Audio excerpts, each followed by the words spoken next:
Buenas noches, amigos. A nombre de Tulio Vázquez, le doy la bienvenida a este programa Buen Ciudadano. El día de hoy vamos a tratar un tema que está en el debate en la casa de todos los mexicanos. Es un tema que en abril del año que viene va a ser debatido en la ONU y que hoy el presidente de la República convocó a un debate nacional para tratar este tema. Es el tema de la legalización de las drogas. Hoy, para que platiquemos de esto y de la caracterización del consumo de la marihuana, le permito darle la bienvenida a Ney Villamil. Ney, ¿cómo estás? Buenas noches. Muchas gracias, Alfonso. Lo que estamos viendo aquí, Ney, si tú nos haces favor de platicarnos un poquito. Sí, aquí tenemos un perfil de los usuarios de marihuana en México. Llama la atención, el primero, donde la edad, la mayor parte de los usuarios de cannabis son de 15 a 19 años, es decir, es una población muy joven, la parte mayoritaria. Un 15.5% tienen 30 años o más, es gente ya madura, que tiene una mayor formación y probablemente un criterio más forjado sobre lo que es el consumo de la cannabis, y un porcentaje menor todavía, el 14.8%, son de 20 a 24 años. Aquí lo que llama la atención es la porción del casi el 47%, que son usuarios de 15 a 19 años. Son jóvenes que necesitan de mucha información, necesitan de programas de difusión, de programas de capacitación, para que tengan una posición inteligente sobre el consumo de la cannabis. Sí, pareciera que la gente más joven es la que más ha caído en la tentación de consumir marihuana, ¿no? Entonces, se me hace que sí es donde debemos enfocar las baterías, o a lo mejor la gente que le toque tomar las decisiones o reglamentar este tipo de la marihuana, pues debe de enfocar las baterías en este tipo de personas. Luego, en cuanto a nivel socioeconómico, una mayoría principal, el 76%, son gente de clase media. En la clase baja, en clase socioeconómica baja, solo un 23% y prácticamente nada en la clase alta. Sí, llama la atención que la clase alta no consuma ese tipo de sustancia. Exactamente. Ahora, como dice el encabezado, el 85.1% de los mexicanos que usan drogas consumen cannabis. Sí, la cannabis es 85%, una de las drogas más consumidas. De ahí la importancia que tiene en el debate y en la legislación. Aquí tenemos, en términos de ocupación, un 42% son empleados o comerciantes. El 23%, es decir, casi una cuarta parte, son estudiantes. Y personas sin ocupación, 19.5%. Me llama más la atención que el 42% de la gente que consume sean comerciantes y empleados. Sí, es gente común de la sociedad, ¿verdad? Sí. O sea, no es gente desempleada, ni gente que no tenga trabajo, o sea, gente que se dedica a delinquir. O sea, como que es gente, como tú bien dices, común y corriente. Ciudadanos normales. Sí, también llama la atención ese casi 20% de personas sin ocupación, pero sabemos también que el problema del desempleo es amplio en México, ¿verdad? Es correcto. En cuanto a escolaridad, tenemos un 31% con preparatoria incompleta y un 25% con secundaria incompleta. Son datos parciales, no sabemos, por ejemplo, qué porcentaje son profesionales. No, pero lo que sí nos dice es que, por ejemplo, son 2/3 partes aproximadamente de la población total la que, por alguna razón quizás, no termina ni la preparatoria ni la secundaria. Como que ese dato sí me llamó la atención también, porque se me hace curioso que no hayan puesto que hay algunos que sí tengan alguna educación como, una educación superior. Ahora, vemos allá abajo también que el 39.7% de los encuestados consumen la hierba 20 días o más al mes. Parece un consumo alto, ¿no? O sea, diario casi, ¿no? Prácticamente diario. Prácticamente diario, sí, es un consumo alto. O sea, entonces, el 40% la consumen casi diario. Y 4 de cada 10 consumieron alguna droga por curiosidad. Yo creo que también es un juego que tiene que ver mucho con el reto, ¿no? ¿No lo crees? Si en la medida en que hay una prohibición expresa, social y legal sobre la droga, sabemos que los jóvenes van a retar esa prohibición y se van a aventurar a consumirla. Esta es una estadística muy interesante. Tenemos aquí cifras de los años 2006 a 2013, con un total de delitos federales, el conjunto de delitos contra la salud, y de esos delitos contra la salud, ¿cuántos son por posesión y por consumo de marihuana en México? Y al final tenemos los dos porcentajes. El porcentaje de los delitos contra la salud frente a otros delitos federales y el porcentaje de posesión frente a otros delitos de la salud. Ahí están las cifras de 2006 a 2013. Vamos a ver el total, si te parece, Alfonso. En el total de esos años hubo un poco más de 1 millón de delitos federales. De todos esos delitos, los delitos contra la salud fueron 410,000, es decir, el 41%. 41% de los delitos federales son delitos contra la salud. Y de esos, 307,000 fueron por posesión de marihuana y 146,980 por consumo de marihuana. Es decir, hay un 75% la posesión representa un 75% de los delitos contra la salud, un porcentaje altísimo. Vemos que la posesión y el consumo de marihuana en México representa porcentajes muy altos de lo que se clasifica actualmente como delincuencia por posesión y por consumo. Sí, nos conecta con el problema carcelario, que desde el punto de vista del poder público, el mantenimiento y el control de las cárceles es un problema gravísimo. Y si hay tan altos porcentajes por posesión y consumo de marihuana y quitas eso, el problema carcelario se reduce grandísimamente para beneficio, en primer lugar, de los reos, que están ahí probablemente injustificada o exageradamente, las familias de los reos, y para el mismo gobierno, el control y mantenimiento y gobierno del sistema carcelario. Correcto, me parece que el sistema carcelario tiene un presupuesto de 8,000 millones de pesos al año. Es más del presupuesto que tiene la Suprema Corte y más del presupuesto que tiene el Instituto Politécnico Nacional. Con una política adecuada de regulación y legislación sobre las drogas, ese problema se podría abatir significativamente para beneficio de todos. Sí, y canalizar los recursos quizás también a mejorar el tema de justicia o a mejorar un tema de educación. De prevención, claro. Y aquí tenemos los 3 modelos de consumo en el mundo, porque una parte importante del debate público se está dando alrededor de las experiencias que han tenido en otros países, en Estados Unidos, en Europa, en América, en Sudamérica, en Uruguay. Y aquí tenemos el caso de Colorado en Estados Unidos, que se inicia en 2013 una nueva regulación. Tenemos ahí que está orientada a mayores de 21 años, el consumo permitido. El consumo se limita a una onza por persona, es decir, 28 gramos. Y los no residentes en el estado de Colorado pueden comprar una cuarta parte de una onza, 7 gramos. En cuanto a lugares de consumo, también está muy reglamentado en Estados Unidos. Está prohibido consumir la marihuana en lugares públicos, en bares, restaurantes, transporte público, en áreas comunes. Es decir, está restringida al consumo en privado.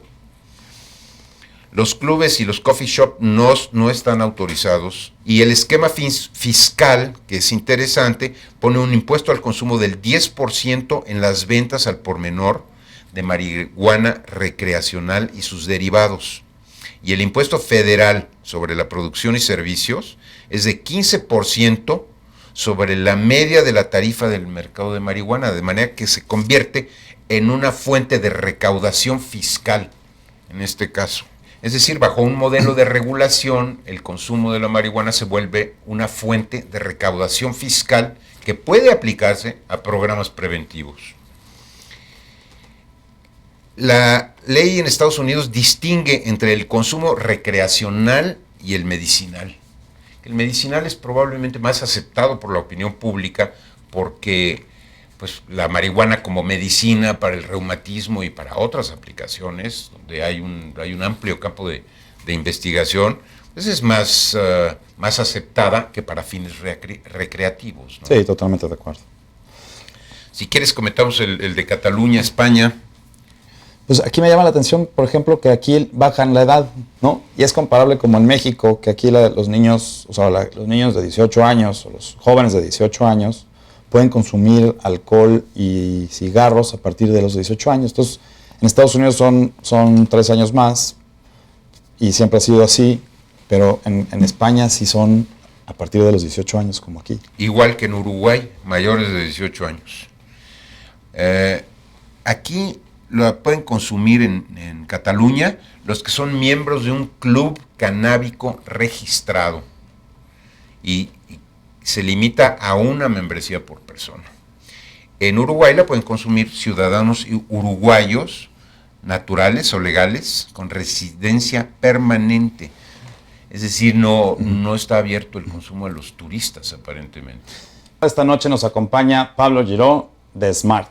Hola Pablo, ¿cómo estás? Muy buenas noches. Muy bien, gracias por invitarme. La pregunta típica del programa es, para ti Pablo, ¿qué es ser un buen ciudadano? Para mí un buen ciudadano es aquel que observa las normas, observa el Estado de Derecho y cambia o intenta cambiar por medios legales lo que no le gusta, ¿no?, del Estado. Nosotros hemos buscado por muchos medios este cambio.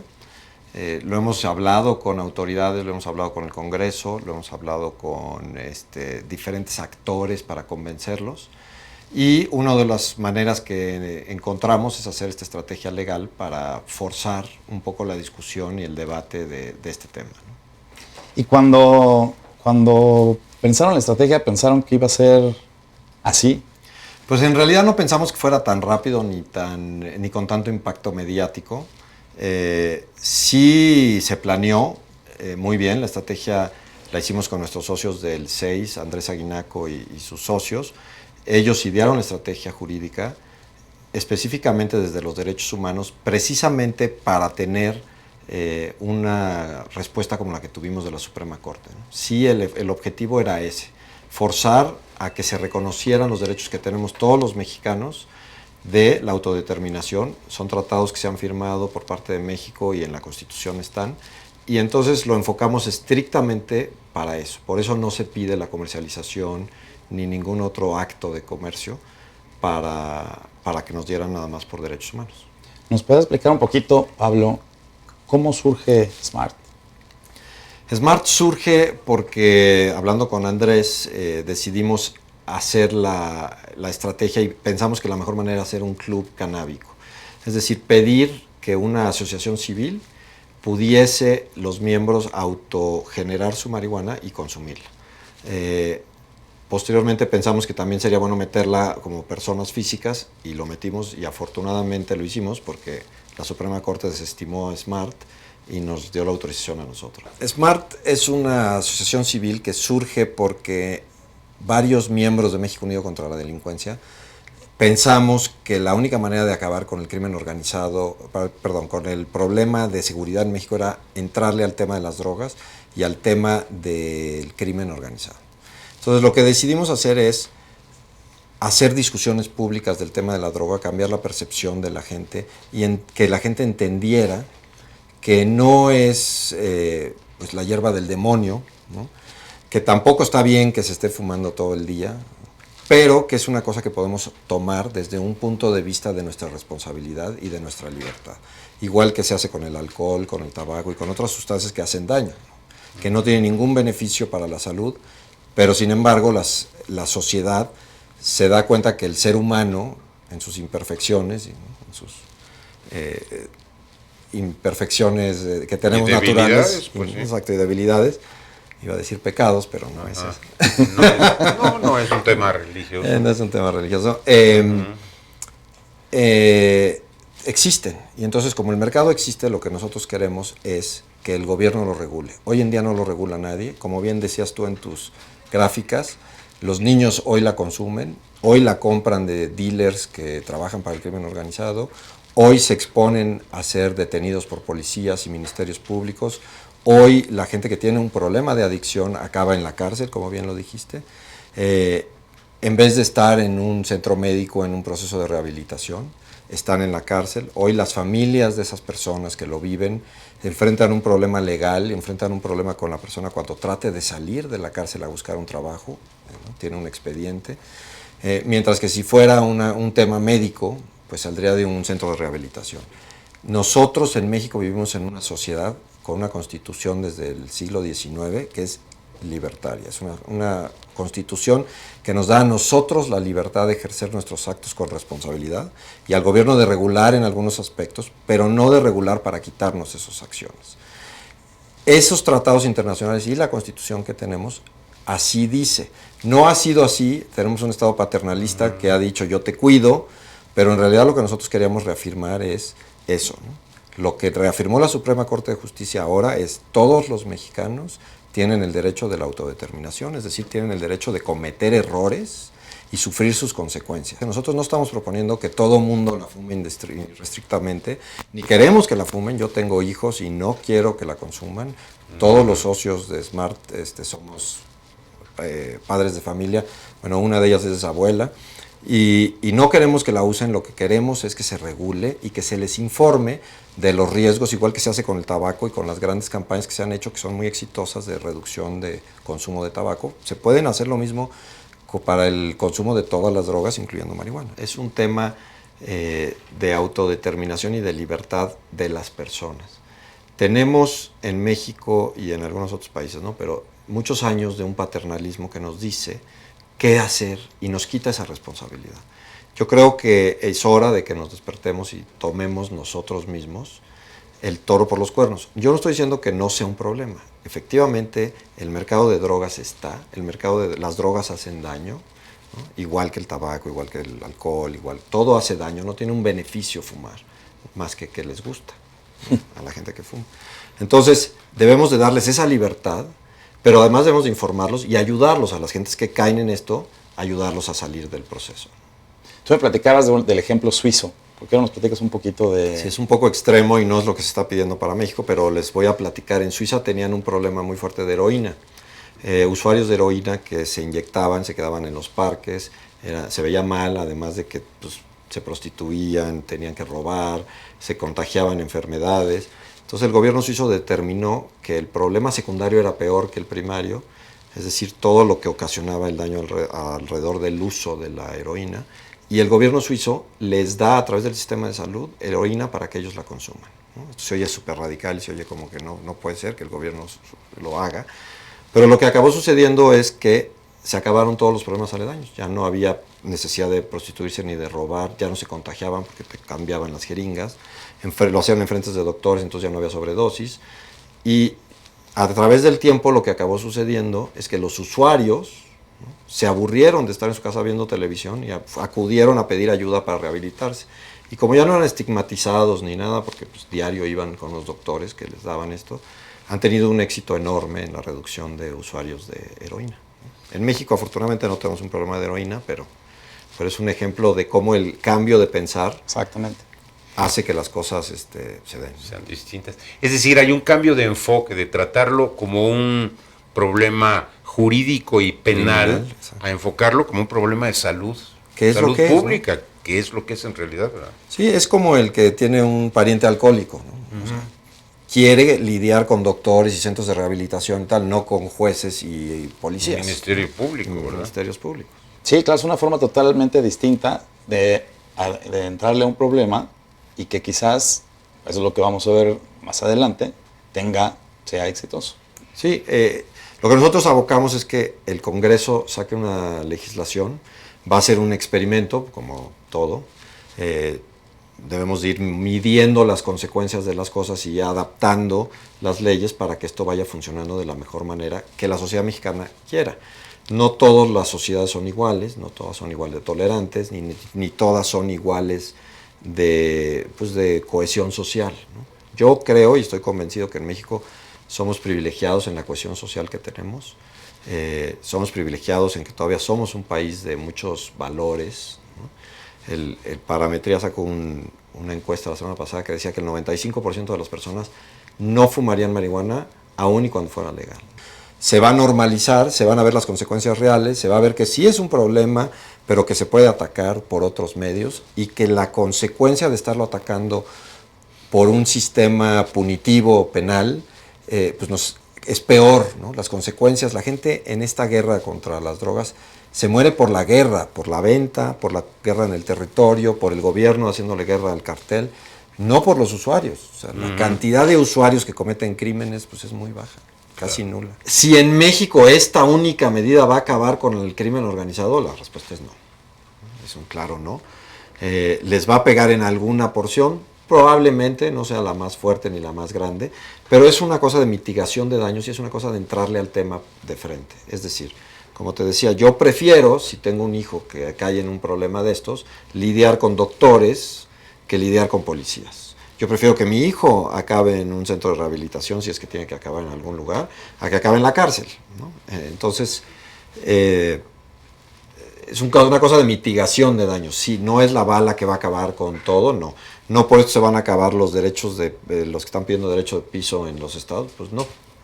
No. Eso es una cosa que el gobierno le tiene que entrar y tiene que seguir ejerciendo las acciones de seguridad para acabar con ese peligro que tenemos en México. Muchísimas gracias, Pablo, por estar aquí en este programa Buen Ciudadano. Muchísimas gracias a Ney Villamil. Les agradezco a todos ustedes que hayan dedicado este tiempo para aprender de manera inteligente el tema de la despenalización de la marihuana. Buenas noches.